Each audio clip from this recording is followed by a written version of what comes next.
আপনার আমার নবী আখির নবী তিন দুনিয়া দাদশা হাবিবুল্লাহ জনাবে মুহাম্মদুর রাসূলুল্লাহ সাল্লাল্লাহু আলাইহি ওয়াসাল্লাম।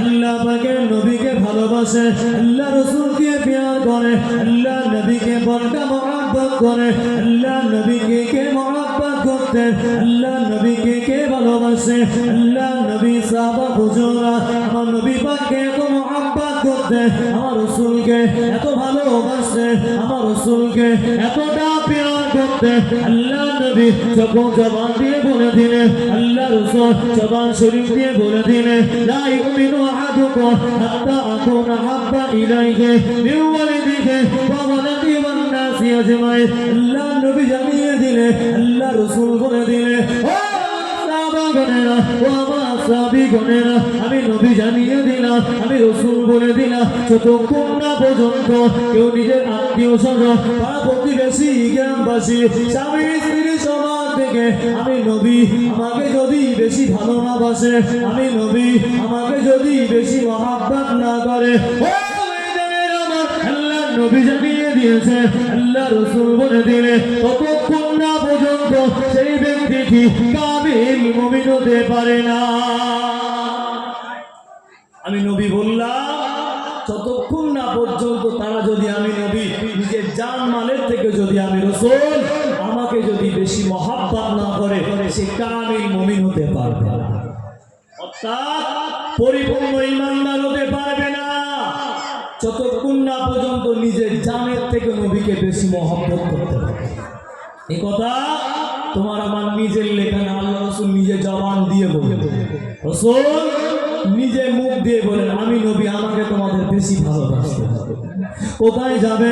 জান্নাতে গেটে গেটে নবী না, উড়তে কপালে দে নবী না। ও মেয়েদের আমার আল্লাহ পাক আপনার আমার হাবিবুল্লাহকে, আপনার আমার নেতাকে, আখিরি নবী নবী মুহাম্মদ সাল্লাল্লাহু আলাইহি ওয়াসাল্লাম আল্লাহ পাক হুজুরকে কত ভালোবাসে। সমস্ত নবী এসেছে, সমস্ত পয়গম্বর এসেছে, সবার থেকে আপনার আমার আপনার আমার হাবিবকে বেশি ভালোবাসে। আল্লাহ নবীকে কত মহব্বত করে শুনে রেখে দেয়, আল্লাহ নবীকে কতটা প্যার করে জেনে রেখে দেয়। আল্লাহ পাক কলমকে জানিয়ে দিল, আল্লাহ পাক কলমকে বলে দিল, এ কলম তুমি লিখতে থাকো, এ কলম আমার নামের পাশে এ আরশে তুমি লিখতে থাকো, লা ইলাহা ইল্লাল্লাহ মুহাম্মাদুর রাসূলুল্লাহ, লা ইলাহা ইল্লাল্লাহ মুহাম্মাদুর রাসূলুল্লাহ। ওই কলম 400 বছর ধরে, 100 বছর ধরে লেখে, 200 বছর ধরে লেখে, লা ইলাহা ইল্লাল্লাহ মুহাম্মাদুর রাসূলুল্লাহ, লা ইলাহা ইল্লাল্লাহ মুহাম্মাদুর রাসূলুল্লাহ। ওই কলম আবার জিজ্ঞাসা করে, ও ইয়া রাব্বি আল্লাহ পাক আমি কলম আমার মনে মনে হয়, আমার মনে মনে হয় আপনি তো না শরীফ, আপনি তো ওয়াহিদ, আপনার সাথে কারো তুলনা করা যায় না, আপনার সাথে কারো অংশীদার করা যায় না, আপনার সাথে কারো শরীক করা যায় না। আল্লাহ পাক এটা এমন কান্না, আল্লাহ পাক জানিয়ে দিল, এই নামকে যদি না বানাতাম তোমাকেও বানাতাম না।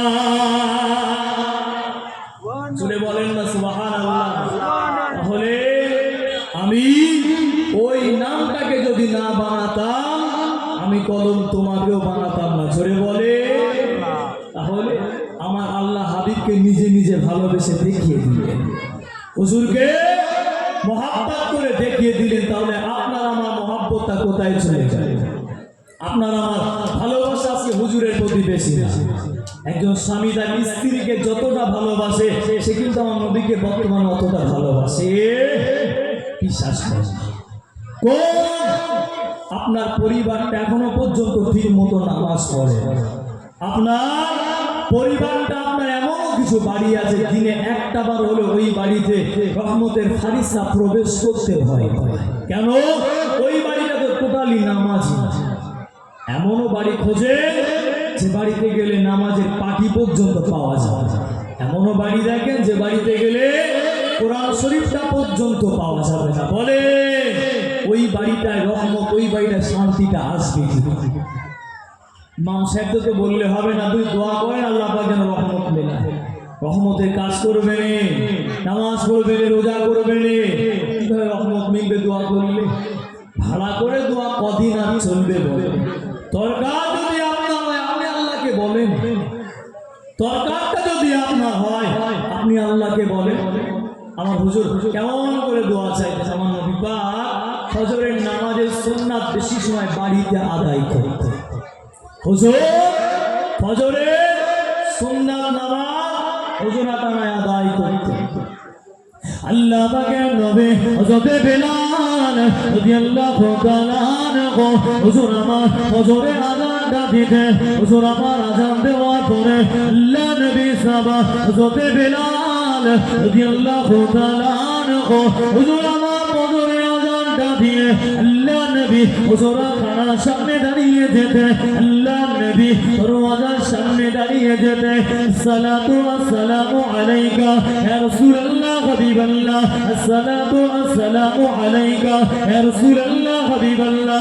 আল্লাহ পাকের নবী হুজুর বেয়াদবি গানি নেবেন না, হুজুর বেয়াদবি গানি নেবেন না, আমি বেলাল আপনার দরবারে হাজির। আল্লাহ নবী সালামের উত্তর দিলে হযরত বেলাল হুজুর দেখলে হুজুর আমার অবাক হয়ে গেলে, হযরত বেলাল হুজুরের চোখ ভরা পানি, হযরত বেলাল হুজুর বলতে লাগে, হযরত বেলাল হুজুর জানিয়ে দিলে ইয়া রাসূলুল্লাহ হাবিবাল্লাহ, ইয়া রাসূলুল্লাহ হাবিবাল্লাহ। আল্লাহ পাকের নবী হুজুর আপনার আগে পিছনে, হুজুর আপনার আগে এবং পিছনে সমস্ত গুনাহ মাফ, তারপরেও আপনি কেন কাঁদেন? ইয়া রাসূলুল্লাহ হাবিবাল্লাহ আপনার তো কোনো গুনাহ নাই, হুজুর আপনার কোনো গুনাহ নাই। ইয়া রাসূলুল্লাহ হাবিবাল্লাহ আপনি সমস্ত নবীদের নবী, ইয়া রাসূলুল্লাহ হাবিবাল্লাহ আপনি সমস্ত নবীদের লিডারে যাবে, আপনার চোখ ভরা পানি। হুজুর আপনার আগে পিছনে কোনো গুনাহ নাই, বলে আমার নবী পাকের যদি গুনাহ না থাকার পরেও যদি হুজুরের চোখ দিয়ে পানি পড়ে, তাহলে আপনার আমার চোখ দিয়ে পানি পর্যন্ত আসে। চিন্তা করেন তাহলে আপনার আমার ঠিকানা কোন জায়গায় হবে? শুধু ওয়াজ শুনলে হবে না, মাহফিল দিলে হবে না। যদি মাহফিলটা দিয়ে এই গ্রামে যদি পরিবর্তন হয়, মাহফিলটা খরচা করাটাই বেকার হয়ে আসে। উপকার এটাই হবে, লাস্টে যদি বিরিয়ানি মেলে তো আলহামদুলিল্লাহ উপকার, যদি লাস্টে বিরিয়ানি মেলে 1 থেকে 2 প্যাকেট বেশি নেওয়া যাবে, কিন্তু হেদায়েত যদি মাহফিলে বসে না হয় বিরিয়ানি খেয়েও আপনার কিছু হবে না। সব ঠিক থাকলে আজকে আমাদের রীতিনীতি পাল্টে গেল। মাহফিলে মানুষ কখন আসবে জানে? যখন কিয়াম শরীফ শুরু হয়ে যাবে। চল ওঠ রে, এবার সে যে ঘুমোবে তাকেও ডাকবে।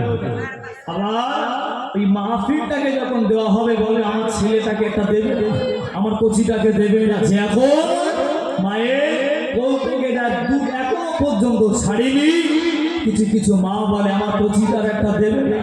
তাহলে রীতিনীতি আপনার কোথায়? মহাব্বত ভালোবাসায় যদি রাখতে হয় মন থেকে রাখেন, মুখ থেকে না। বেলাল হুজুর আমার দেখে দেখে অবাক হয়ে ওখান থেকে অবাক হয়ে গেলেন। আমার নবী পাকের কোনো গোনা নাই, তারপরেও আমার হুজুরের চোখ দিয়ে পান। মহব্বতে দরুদ শরীফ আল্লাহুম্মা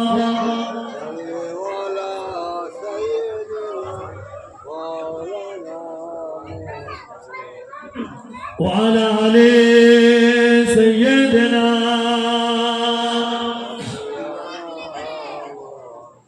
তাহলে বলে আমার নবী পাকের যদি গুনাহ না থাকার পরে আমার রাসূল হলো নিষ্পাপ, তারপরে আমার হুজুর এত কান্না কাঁদে। বেলাল হুজুর দেখে আল্লাহ রাসূলের দাড়িটা ভিজে, এই জামার সামনে থেকে ভিজে, মাঝখানের যে মাটি থাকে এই মাটিটা পর্যন্ত কাদা হয়ে যায়। হুজুর ফজরের সালাত আদায় করে এই মাঝখানের জায়গাটা পর্যন্ত কেঁদে কেঁদে হুজুরের চোখের পানি দিয়ে ওই জায়গাটার সামনে কাদা হয়ে ভিজে গেল। বেলাল হুজুর বললে একটা মানুষ যদি কাঁদে কত পানি আসতে পারে? কিছুক্ষণ পরে তো কারণে তো বেশি পানি আসবে না। মারলাম দাড়ি ভিজল, জুব্বা ভিজল, সামনে পর্যন্ত ভিজে গেল, মনে হবে ওখানে কেউ পানি ফেলে দিয়েছে। নবী পাক এইভাবে কাঁদতেন। তাহলে দ্বিতীয় আমাদের বেলাল হুজুর তো অবাক হয়ে গেলে, সব কিছু আল্লাহ হুজুরের লেগে করলে। তাহলে আমার হুজুরের যদি কোনো গুনাহ না থাকে, নবী যদি করতে পারে, রাসূল যদি এত কান্না করতে পারেন, তাহলে আমাদের উপায়টা কি হবে? হযরতে বিলাল হুজুর জানিয়ে দিলেন, আল্লাহ নবী সাহাবা হযরতে বিলাল রাদিয়াল্লাহু তাআলা আনহু হুজুর আমার বললেন, ইয়া রাসূলুল্লাহ হাবিবাল্লাহ, আল্লাহ পাকের নবী হুজুর, আপনার তো গুনাহ নাই হুজুর, আপনি তো নিষ্পাপ, আপনার চোখ দিয়ে এত পানি পড়ে হুজুর, আপনার চোখ দিয়ে এত অজানে ঝরে পানি পড়ে। আল্লাহ নবী জানিয়ে দিলেন, আল্লাহ রাসূল বলে দিলেন, ও বাবাজি বিলাল, আমি বিলাল হুজুর এই শব্দ জিজ্ঞাসা করে হুজুর আমি অবাক হয়ে যাই। আল্লাহ নবী জানিয়ে দিলেন, ও বাবাজি বিলাল, আমি নবী পাকি আমার আল্লাহ দরবারে আরো প্রিয় হতে পারবো না। বিলাল, আমার কি মনটা চায় না আমি আল্লাহ দরবার আরো একটু প্রিয় হব? বিলাল, আমারও মনটা চাই আমি আল্লাহর মাহবুব আরো বান্দা হব। তাহলে আমার নবী পাক এত চিন্তা, এত মেহনত, এত কষ্ট করলেন, তাহলে কি দরকার ছিল আমার রাসূলের সেই সময় কান্না করা?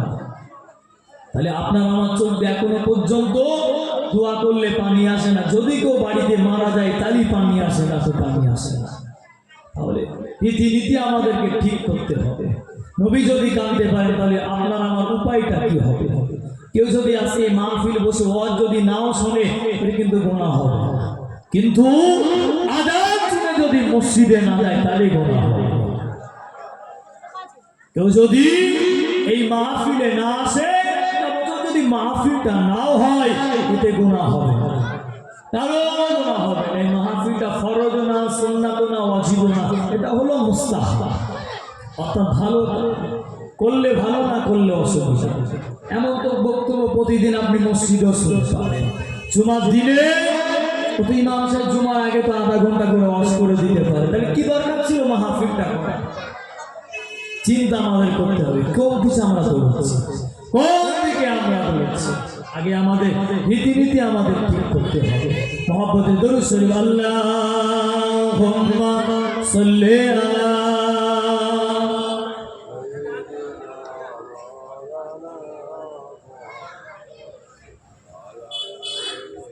ওয়ালা আলি সাইয়্যিদিনা।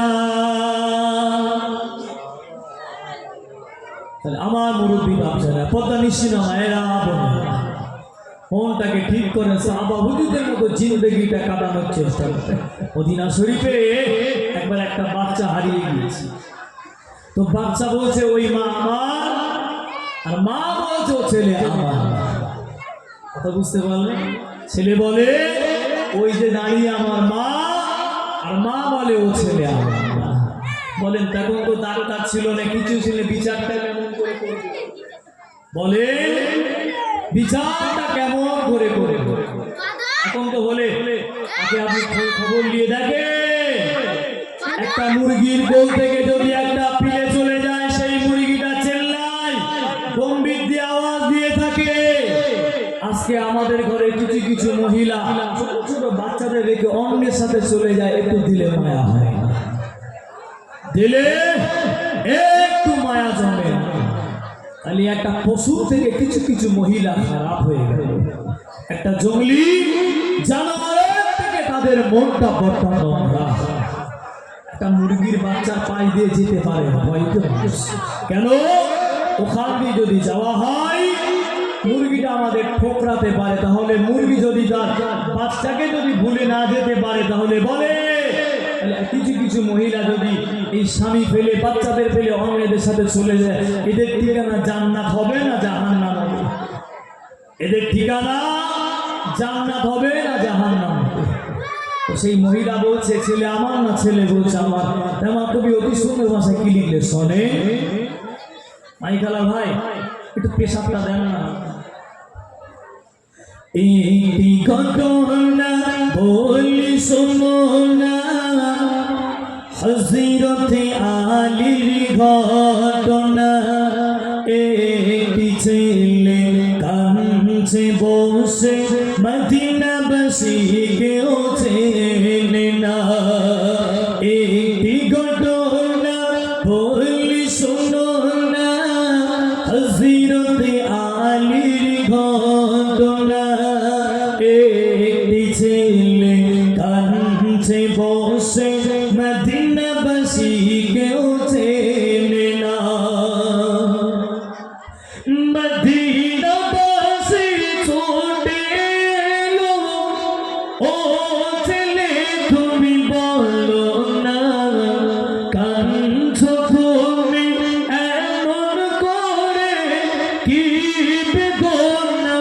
বলো না ছেলে বলে মদিনাবাসী ওই দাঁড়িয়ে মোর জননী মাকে ছেড়ে কোথায় যাব কে নেবে মোর কোলে শুনি ছেলে বলে মদিনাবাসী ওই দাঁড়িয়ে মোর জননী মাকে ছেড়ে কোথায় যাব কে নেবে মোর কোলে শুনি।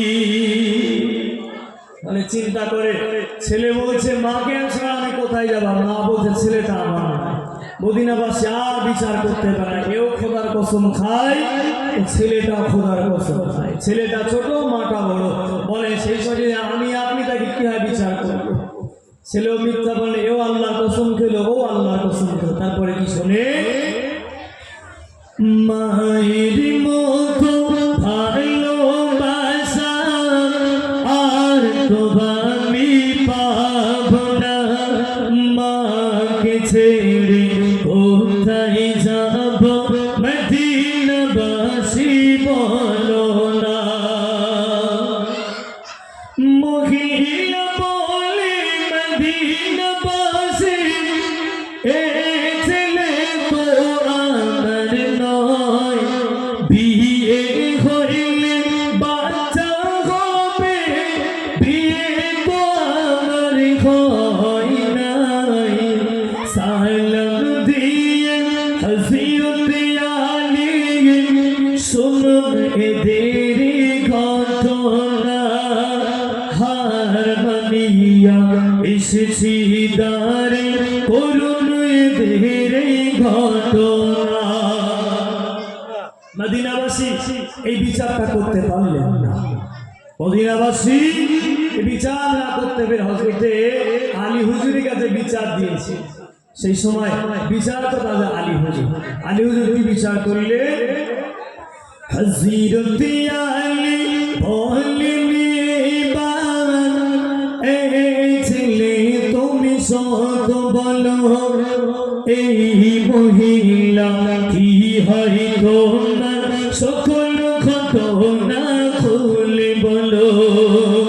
হযরত আলী বললেন এই ছেলে তুমি সত বলো, এই মহিলা কি হয় তোমার সকল ঘটনা খুলে বলো। মহিলা বলে হযরত আলী এ ছেলে তো আমার নয়, বিয়ে হইলে বাচ্চা হবে, বিয়ে তো আমার হয় নাই। মোর কাছে সম্পদ আছে, লোভে লালসায় ছেলে কর, বিয়ে হলে বাচ্চা হবে, বিয়ে তো আমার হয় না। হযরতে আলী হুজুর পেরেশানে পড়ে গেলেন, কি ব্যাপার আমি কি বিচার করি বলে। আলী হুজুর কিছুক্ষণ ভাবার পরে ওই বাচ্চাটার লক্ষ্য করে বললে, বলছে তাহলে মা তোমার, বলছে জি হ্যাঁ এটাই আমার।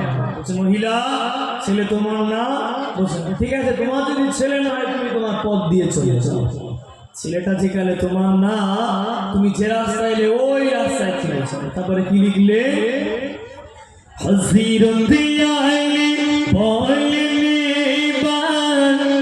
এই ছেলে তুমি শোনো না, আমি যদি বাপ হই তোমার ফাতেমা তোমার মা হবে, কান্না তুমি বন্ধ করো, বলো কি তুমি রাজি হবে। ছেলে বলে মদিনাবাসী ওই জননী আমার নয়, ছেলে বলে মদিনাবাসী ওই জননী আমার নয়। আগে কিন্তু ওই ছেলে বলেছিল ওই মা আমার, শোনার পরে বলছে মদিনাবাসী তোমাদের আর চিন্তা করতে হবে না। কেন? ও মাটা আমার না, আমার মা পেয়ে গেছে, আমার বাপও পেয়ে গেছে। জোরে বলেন না সুবহানাল্লাহ। তারপরে অতি সুন্দর ভাষা আমার কবি কি লিখছে, ছেলে বলেন হযরতে আলী চাই না আমি ওই জননী পিতা হবে হযরতে আলী মা ফাতেমা জননী পিতা হবে হযরতে আলী মা ফাতেমা জননী হাসান হোসেন ভাইজান হবে সঙ্গী হয়ে খেলতে যাবে নানা জান হবে সরবরে কায়নাত নবীদের নানা হবে হাসান হোসেন ভাইজান হবে সঙ্গী হয়ে খেলতে যাব বাদিশা দিকে বাদিশা নবী উনি যে আমার নানাজি। তাহলে আজকে আপনার গ্রামে কেমন বিচার হবে বলেন? বিচার এমন বিচার কে করা আছে? কেউ কারো ভাগ নিতে চায় না। বলে যার জিনিস তাকে তুমি বুঝিয়ে দাও, যার জিনিস তাকে তুমি বুঝিয়ে দাও। এই সে হযরত আলী হুজুর একবার তিনি বলে বেড়ান, নবীর কাছে যদি একবার জানি আলী আমার কাছে দুবার আসতে হবে। নবীর কাছে একবার গেলে আমি আলী আমার কাছে দুবার আসতে বলে।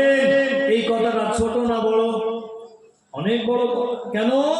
নবীর কাছে একবার গেলে আপনার কাছে আমরা দুবার যাবো মানে নবী জামাই বলে এত বড় কথা, এটা আমরা মেনে নিতে পারি। রাসূলের জামাই বলে তুমি তোমার ইচ্ছা মতো একটা কথা বলবে, নবীর কাছে কথাটা চলে গেল। হুজুর আপনার জামাই বলছে যদি আপনার কাছে একবার যাও আপনার জামার কাছে নাকি দুবার যেতে হবে। আমার নবী ডাকলেন আলী পাশেতে বসো। তুমি কি বললে আমার বাকি সাহাবা?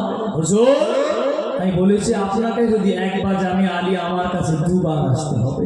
কেন বললে? আমার সাহাবারা কষ্ট হয়, আমার বাকি সাহাবারা মনে মনে ব্যথা পায়। তুমি কেন বললে? হুজুর কথাটা আমি বলিনি, আপনি বলেছেন। হুজুর আপনি বলেছেন আনা মদিনাতুল ইলম ওয়া আলিউল বাবু। হুজুর আপনি বলেছেন এই মদিনা শহরে জ্ঞানের দরওয়াজা আমি আলী। কথাটা আমি বলি। আল্লাহ পাকের নবী সাহাবা হযরত আলী রাদিয়াল্লাহু তাআলা আনহু হুজুর আমার জানিয়ে দিলে মদিনা শরীফে হুজুর আমার বলতে লাগে নবীর কাছে একবার গেলে আমি আলী আমার কাছে দুবার আসতে হবে। নবীর কাছে একবার গেলে আমি আলী আমার কাছে দুবার আসতে হবে। ও এই কথাটা শোনার পরে, এই কথাটা জানার পরে হযরত আলী হুজুরের কথাটা শোনার পরে বাকি সাহাবা হুজুরা আল্লাহ নবীর কাছে জানিয়ে দিলে, আল্লাহ নবীকে বলে দিলে ইয়া রাসূলুল্লাহ হাবিবাল্লাহ, ইয়া রাসূলুল্লাহ হাবিবাল্লাহ, আল্লাহ পাকের নবী হুজুর বেয়াদবি কানি নেবেন না, হুজুর গোস্তাকি কানি নেবেন না। ইয়া রাসূলুল্লাহ হাবিবাল্লাহ আপনার জামাই বলে বেড়ায় নবীর কাছে একবার গেলে আপনার জামার কাছে দুবার যেতে হবে। ইয়া রাসূলুল্লাহ হাবিবাল্লাহ এই কথাটা আমি বলিনি, আপনি বলেছেন। আমি আলী এই দরওয়াজা যদি হয়, এই জ্ঞানে যদি দরওয়াজা হয়, ইয়া রাসূলুল্লাহ হাবিবাল্লাহ এই মদিনা দিয়ে যে ঢুকবে আমি আলী, আমি যদি দরওয়াজা হয়, আমি যদি দরওয়াজা হয় আমাকে খুলে যেতে হবে। ইয়া রাসূলুল্লাহ হাবিবাল্লাহ আপনার সাথে সাক্ষাৎ হয়ে যাবে, আপনার সাথে মোলাকাত হয়ে যাবে, আপনার সাথে দিদার হয়ে যাবে। দিদার করে ফিরবে আমি আলী, আমার দরওয়াজা দিয়ে ফিরবে। হুজুর তাহলে আমি যদি দরওয়াজা যদি হয়ে যাবে হুজুর আপনি বসে থাকবে, আপনার কাছে যেতে গেলে আগে দরওয়াজাটা খুলতে হবে। হুজুর আপনার সাথে মোলাকাত হয়ে যাবে, আবার আমি আলী আমাকে দরওয়াজা খুলে যেতে হবে। হুজুর বলে কথাটা কি ভুল না? হুজুর কথাটা আমার না, কথাটা আপনার। দরওয়াজা যদি আমি হই তাহলে হুজুর আমাকে তো প্রথমেই তো খুলতে হবে, আবার দরকার মিটে গেলে আবার আমাকে লাগিয়ে দিয়ে যেতে হবে।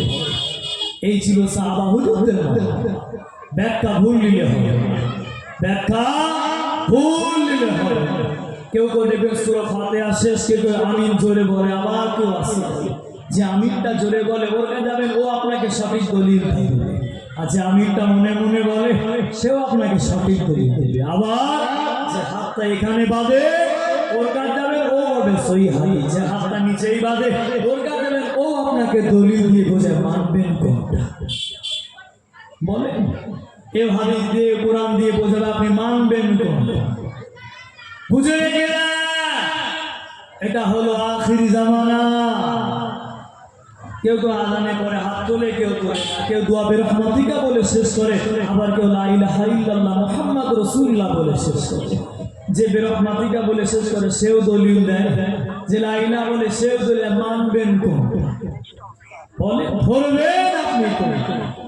তাহলে আপনি তো কোরআন জানেন না, হাদিস জানেন না, যারা এই ফোনের কবলে পড়েছেন, বিশেষ করে এপার বাংলাদেশের যদি ওই ভিডিও যদি আপনি দেখেছেন মাথাগুলো ঘুরিয়েছেন, সব বলবো অমুক নাম্বার হাদিস, এত নাম্বার হাদিস, এত নাম্বার পৃষ্ঠা, এইভাবে নামাজটা পড়তে পারি আপনার তখন মনে হবে খালি যা করলাম মনে হয় ভুল, যা করলাম সব মনে হয় ভুল। আপনাকে ফলো যদি করি ফোনের ভিডিও দেখে না, আপনার আমার প্রতি সন্দেহ হতে পারে, আপনি আমাকে সমাজ থেকে পাবেন। তবে মসজিদে ইমামটাকে ফলো করেন, ইমামটা কেমন করে।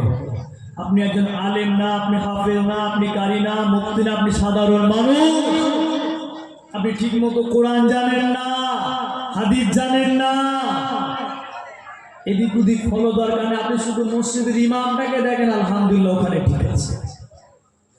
কোন বক্তা কি বললো, কে ফোনের মাধ্যমে কি জানিয়ে দিল, হুজুর দেখেন না যে এই বিষয়টা কি হবে, কে বলেছে আপনার ফোনটা দেখতে, সব কিছু মাথা গুলিয়েছে। তাহলে চিন্তা করেন কোন দিকে আপনি থাকবেন। যদি অন্যদিকে একটু খেয়াল আপনি রেখেছেন, মনে হবে যা করেছি সব ভুল। খালি এতদিন যে ভুল করলেন উপায়টা আপনার কি হবে। কিছু কিছু বিষয় আমরা জোর করে চাপিয়ে দিই। বিয়ের সময় যখন দেনমোহর করা হয়, যদি ছেলের বাপ যদি কিনতে হয়, যদি ওখানে যদি কীর্তন করে, আমরা জানি দেনমোহরটা দিতে হবে। আর মেয়েটাকে গিয়ে কি বলা হয়, বলছি তুমি কি দেনমোহরটা মাফ করে দিলে, খালি কত জোর করে তো বলিয়ে নেওয়া হয়েছে। তাহলে বিয়েতে দেনমোহরটা পর্যন্ত সঠিকভাবে দেয়। ইমামটা যদি বলে দেনমোহর বর্তমানে 3000 চলে রে, 4টে স্কর্পিও করলে, 15টা ইকো গাড়ি করলে, ওখানে 20,000 টাকা খরচা করলে, আসল জায়গায় 3000 টাকা দিতেও তোমার বাকি হবে। তাহলে ওই বিয়েতে রহমতটা আসবে কিভাবে, ওই বিয়েতে শান্তিটা আসবে কিভাবে। যে বিয়ে বাড়িতে গান চললো, যে বিয়ে বাড়িতে ড্যান্স চললো, ওই বিয়ে বাড়িটা কিভাবে চলছে। তাহলে চিন্তা করেন আপনি কোন রাস্তায় রয়েছেন। সব বেলায় খরচা হলো, দেনমোহরের জায়গায় বাকি, সব জায়গায় খরচা করলেন, ওই জায়গাটা আপনি বাকি রেখে দিলেন। হুজুর ওটা বাকি থাক, এখনো যদি বাকি চলে কি হবে। এই আপনাদের মাথায় কিছু কিছু বুদ্ধি ঢুকিয়ে দিয়েছে, কি জানে, আমি গল্প করলাম না, কিছু কিছু আমি প্রায় মাহফিলে বলি যাতে কিছু মানুষের ভুল ভাঙে। সকলে কত সুন্দর, ছোটবেলায় আমিও শুনেছি। হঠাৎ করে 1-2 বছরের মধ্যে আমার ব্রেনটা একটু ঘুরে গিয়েছে। আমি আপনাদের বলি, আমি যখন আপনাদের মতো চটে বসে শুনতাম তখন কি বলতো হুজুরা, বাবা রাজা কলমা পড়েছো, লা ইলাহা ইল্লাল্লাহ মুহাম্মাদুর রাসূলুল্লাহ, এই কলমা ছাড়া পড়েছো, একদিন না একদিন হলেও তোমরা বাবা জান্নাতে যাবে। এটা শুনেছেন আপনার? হ্যাঁ দেবেন একটু, শুনেছেন তো? খালি কলমা পড়েছি মানে একদিন না একদিন, তো বলেন একটু কোথায় যাবে? জান্নাতে যেতে লজ্জা লাগে মনে হয়, আওয়াজ দেন কোথায় যাবে? একদিন না একদিন জান্নাতে। তাহলে আমি আপনাদের কাছে একটা প্রশ্ন করি, তাহলে একদিন না একদিন যাওয়ার আগে কোন জায়গা? কথা বলেন। হ্যাঁ, একদিন না একদিন আমরা জান্নাতে যাব, আশা আমাদের যারা দাঁড়িয়ে আছে তাদেরও আছে, মাহফিলে আছি, আপনারা সবার আশা একদিন না একদিন হলেও জান্নাতে যাব। তাহলে জান্নাতে যাওয়ার আগে ঠিকানা কোথায়? ইবনে শুধু লা ইলাহা ইল্লাল্লাহ মুহাম্মাদুর রাসূলুল্লাহ, লা ইলাহা ইল্লাল্লাহ মুহাম্মাদুর রাসূলুল্লাহ। ও যুবকেরা, কলমা পড়েছে, একদিন না একদিন হলো আল্লাহ যদি চায় আমরা জান্নাতে যাব। উপরে মাত্র জায়গা দুটো, আসরের মাঠ পার হয়ে যাবে, ফুলসিরাত পার হবে, মিজানের দাড়ি পাল্লার হিসাব পার হবে। এইবারে জায়গা ঠিক হবে মাত্র দুটো, একটা হলো জান্নাত, অপরটা হলো জাহান্নাম। একটা হলো জান্নাত, অপরটা হলো জাহান্নাম। ওখানে তো কলকাতা নয়, ওখানে তো বোম্বাই না, দিল্লি নয়, ওখানে মাত্র দুটো মাত্র জায়গা। একটা নাম হলো জান্নাত, অপরটা নাম হলো জাহান্নাম। একটা নাম হলো জান্নাত, অপরটা নাম হলো জাহান্নাম। ও ভাইজানেরা আমার, তাহলে লা ইলাহা ইল্লাল্লাহ মুহাম্মাদুর রাসূলুল্লাহ এই কলমা পড়েছে, একদিন না একদিন হলেও জান্নাতে যাব। এই কথা বিশ্বাস যারা করে, এই কথা বিশ্বাস করে করে নামাজ পড়ে না, এই কথা বিশ্বাস করে রোজা রাখে না, এই কথা বিশ্বাস করে বিভিন্ন শরীয়তের আহকামগুলো ছেড়ে দেয়, শরীয়তের বিধিবিধানগুলো মানে না, বলেন তো দেখি এই জান্নাতে যাওয়ার আগে কিছু কিছু যুবকদের, কিছু কিছু মুরব্বীদের আগে আগে আশা হয়ে যায়, আগে আগে তামান্না জেগে যায়, আগে আমরা জান্নাতে যাব না, আগে আমরা জান্নাতে ঢুকবো না, আগে আমরা জাহান্নামে ঢুকবো। নাউজুবিল্লাহ বললেন না? কত সুন্দর কথা আমরা ছোট থেকে শুনেছি, লা ইলাহা ইল্লাল্লাহ মুহাম্মাদুর রাসূলুল্লাহ। একদিন না একদিন হলেও আল্লাহ জান্নাত দেবে। তাহলে আমাদের আগে জান্নাতের আশা নেই, আগে ওই খারাপ জায়গাটার আশা, যেখানে কাফের দেখতে পাবে, সেখানে মুমিনদের না, বেঈমান বেদিনদের। সেই জায়গাটা যদি আগে দুনিয়া থেকে কিনে নেই, উপায়টা কি হবে? ওই জায়গা যদি দুনিয়ার জমি থেকে বেছে নেই, কি হবে? অতটা সোজা না। চালাকি ওখানে গেলে সব শেষ হয়ে যাবে, চালাকি ওখানে গেলে সব শেষ হয়ে যায়। বলে যারা এখানে দাঁড়িয়ে আছে, যারা বিয়ে করেছে, আমি যদি বলি শ্বশুর বাড়ির সম্পত্তি কে গেলে যে শিকার হয় বলে মনে হয়? আর হবে না আপনারা? হবে। এগুলো নিলে কেউ শিকার হতে চায়? কিন্তু কে বলেছে শ্বশুর বাড়ির সম্পত্তি লোয়া যায় না হারাম? একটু বলেন, কি কথা বলেন? একটু হ্যাঁ দেন। হারাম যায় না হারাম? মুরব্বীরা কথা বলে না। কোথায় এলাম? ও ছেড়ে দেয় নাকি? হ্যাঁ, আমি ওটা জিজ্ঞেস করি, আমি শুধু জিজ্ঞাসা করি কোন কোন বা শ্বশুর বাড়ির সম্পত্তি যায় না হারাম? যায় আছে তো? একটু হ্যাঁ দেন। আল্লাহ হারাম, হারাম তো কে বলেছে? আল্লাহ। চোখ বুঝিয়ে যায় যাচ্ছে, কোনো চাপে নিতে পারে। আমার ইয়ং ভাইরা যারা বিয়ে করনি, তোমরা কিছু কিছু ভুল করো গো, কিছু কিছু কাজ তোমরা নিজেরাই ভুল করো, দেখাশোনার সময় ভুল করে ফেলবে। যদি অনেকে জানে যে নামাজটা আমাদের জন্য ফরজ, তাহলে আমরা জানি ওয়াকিমুস সালাত, তোমরা নামাজটাকে কি করো? নামাজটা পড়ো। এই যারা জানে আয়াতটা কি, নামাজ পড়ো, পড়েও জানে, যারা পড়ে না ঠিক আছে, কিন্তু আয়াতটাকে যদি কেউ অস্বীকার করে সে হবে কাফের। কোরআনে যদি একটা আয়াত মানে না ঠিক আছে, ও জানে আয়াতটা সত্য, তারপরেও মানে না ঠিক আছে, কিন্তু যদি আয়াতটাকে মিথ্যা করে, আয়াতটাকে বলে না এটা করা যাবে না, তাহলে সে কাফের হয়েছে। তাহলে শরিয়াতের বিধিবিধান, মুক্তি, ফতোয়া যেভাবে উসুল দিয়ে ভাগ করলে সম্পত্তি যে ভাগটা রয়েছে, এই ভাগ অনুযায়ী যদি চলে, চোখ বুঝিয়ে মেয়ে যতটা পাবে ওই সম্পত্তি জামাইটা বুঝে নিতে পারবে। কিন্তু সমাজ ধ্বংস হয়ে গেল, আপনি কোরআনের আইনটা গোপন করলেন কেন? শ্বশুরবাড়ির সম্পত্তি পেয়েছেন, আলহামদুলিল্লাহ, ভালো জিনিস, গোপন করলেন কেন? এটা তো ইসলাম আপনাকে জায়েজ করবে, শরিয়াত আপনাকে জায়েজ করলো। আপনি আপনার বিবিটাকে বলতে পারেন, তোমার যে হকটা রয়েছে তুমি কি বুঝে নিয়ে এসো, তোমার যে হকটা তুমি বুঝে নিয়ে এসো।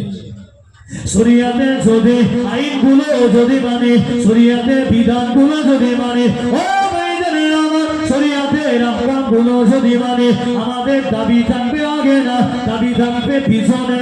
আগে দাবি করলে মানে কমে যাবে, পিছনে দাবি করলে, পিছনে দাবি থাকলে মানে বেড়ে যাবে। তাহলে দরকার কোনটা? আগে না পরে? সবাই তো স্বার্থ দরকার আগে না পরে। মেয়ের বাপগুলো যদি, ভাইগুলো যদি বোনেদের সম্পত্তিগুলো যদি পরিপূর্ণ বুঝিয়ে না দেয়, বোনেদের সম্পত্তিগুলো যদি পরিপূর্ণ বুঝিয়ে না দেয়, ও মেয়েদের আমার যদি একটা বিঘে জমি পায়, যদি এক কাঠা জমি পায়, ওই জমিটা যদি বোনকে যদি না বুঝে দেয়, ওই জমিগুলো ওই অর্থগুলো কিয়ামতের ময়দানে, হাসরের ময়দানে আগুনের ন্যায় হয়ে যাবে। এতটা আগুনের ন্যায় হয়ে যাবে, এতটা আগুন হয়ে যাবে। ওই সম্পত্তি ওই বাপ আর ভাইকে বলতে থাকবে, মেয়ের হকটা ফাঁকি দিয়েছিলে, মেয়েকে বুঝিয়ে দাও নে, মেয়েটাকে একটা কাপড় দিয়ে ছেড়ে দিয়েছ, একটা ছুরি দিয়ে ছেড়ে দিয়েছ, একদিন ওরা বোনবোনাইদের নিয়ে বিরিয়ানি খাইয়ে সই করে ছেড়ে দিলে। তবে শোনো, এই সম্পত্তি তোমার বোনের ছিল, তুমি তার সম্পত্তি বুঝিয়ে দিলে না। ভাইদেরকে বলা হবে যতটা পাবে ও সম্পত্তি বুঝে দিলে না, ওই সম্পত্তিগুলো ওই দিন কিয়ামতের ময়দানে আগুনের ন্যায় হয়ে যাবে। আর ওই আগুনগুলো তার হা করে নেবে, তারটা বড় হয়ে যাবে। ওই সম্পত্তি টাকাগুলো ওই যুবকদেরকে, বাপ এবং ভাইদেরকে পেটের ভিতরে ঢোকানো হবে। কি হবে? প্রায় জায়গায় তো মেয়েদের দোয়াই হয়, বলে আমার কচি লেবে না। কথা বুঝলেন না? এটা বলা যাবে না। যখন ছেলে মেয়ে দিনকান হবে, আমাদের আগে রীতিনীতি ঠিক করতে হবে। ইসলাম যে পদ্ধতি বলছে, ওই পদ্ধতি মেনে আমাদের দিন করা দরকার আছে না? প্রথম থেকে যদি অসৎ হয়ে যায়, তাহলে কি হবে? শান্তি ঢুকবে। মেয়ে পক্ষ ছেলে পক্ষকে বলতে হবে যে আমি আগে খুশি করে যা দেবো দেবো। কি বলবে? আমি আগে হাদিয়া হিসাবে তোমাকে বাইক দেবো, খাট দেবো, শোকে দেবো, যাবতীয় সামান যা লাগে সব আমি দেবো। এটা আমার মেয়েকে আমি বাপ হয়ে খুশি করে দিলাম। তবে যখন আমার সম্পত্তি যখন ভাগ হবে, আমার মেয়ে যা পাবে আমি তোমাকে বুঝিয়ে দেবো। সম্পত্তি মেয়েকে নিয়ে চাষ করবে মাঠে, পেলে কে পাবে? জামাই পাবে। তাহলে বুঝে নেবে কে? ছেলেটা বুঝবে, মেয়েটা কি বুঝবে? তাহলে আমার কচির যে সম্পত্তিটা আছে, আমার কচিকে আমি বুঝে দেব। আর যদি বাপগুলো যদি না বুঝিয়ে দেয়, অবস্থা খারাপ রয়েছে, ভুলে রেখে দেন। যা পাকানো ইতিহাস চলেছে, বাদদানি সম্পত্তিটা আপনার বাবা গেলে সম্পত্তি না, ইসলাম কারো কেনা সম্পত্তি না। আল্লাহ আল্লাহ রাসূল যেটা বলেছে ওইটা মানতে হবে। আগে বললে হবে না যে আমার কচি নেবে না। ভাইকে বলতে হবে, কচি তোর যা সম্পত্তি আমার বাপের এই রেখে গেছে, তুই এটা পাবি, তুই নিয়ে যা। তারপরে বোন খুশি করে ভাইকে ছেড়ে দিল ব্যাপারটা, কিন্তু আগে তুলে দিতে হবে। ভাই যদি এই গান গায়, কচি দেখতেই তো পাচ্ছিস বেশি কিছু নেই, কচি আব্বার তো এই অল্প কিছু সম্পত্তি, এটা বলা যাবে না। তাহলে তো আপনি এটা কি করলেন? বলা মানে কি আপনি নিজে থেকে তার মুখ দিয়ে বলিয়ে নিলেন। এমনি সমাজে মেয়েরা সম্পত্তি নেয়, তারপরে এগুলো বুঝে দিতে হবে। খালি কেউ যদি শ্বশুর বাড়ির পিছনের জমির আশা করে থাকে, তাহলে আলহামদুলিল্লাহ বাড়ি ফরচুনাও চলে আসবে। রাস্তার গায়ে যদি এক কাটা বেঁচে দেয়, রাস্তার গায়ে যদি এক বিঘে পেয়ে যায়, আলহামদুলিল্লাহ বাড়ি এসে তো হবে না। খালি দাবি আমাদের আগে রাখলে হবে না, দাবি রাখতে হবে পিছনে। অপেক্ষা করো না, শ্বশুরের বয়স 45 হয়ে গেল, 50-60 হয়ে গেল, আর অবসর গাড়ি চলবে। এমনি তো মানুষের কোনো গ্যারান্টি, এমনি মানুষের হায়াতের গ্যারান্টি। আমি এখানে মাহফিলে ওয়াজ করছি যে বাড়ি চলে যাবে, এর কোনো গ্যারান্টি আছে? কে কখন দুনিয়া ছেড়ে দেবে কিছু বলে? ভাই হয়ে ভাইয়ের সম্পত্তিগুলো বুঝে দেয়। তাহলে মাহফিল দিয়ে কি হবে যদি পরিবর্তন না হয়? ভাই হয়ে ভাইয়ের সম্পত্তি চিটিংবাজি করে নিয়ে নিল। ছোট ছেলেকে বেশি, বড় ছেলেকে কম, বড় ছেলেকে বেশি, ছোট ছেলেকে কম। কি হবে না? আমার শুধু হিসাব বাম্বার হবে না, শুধু অনেকবার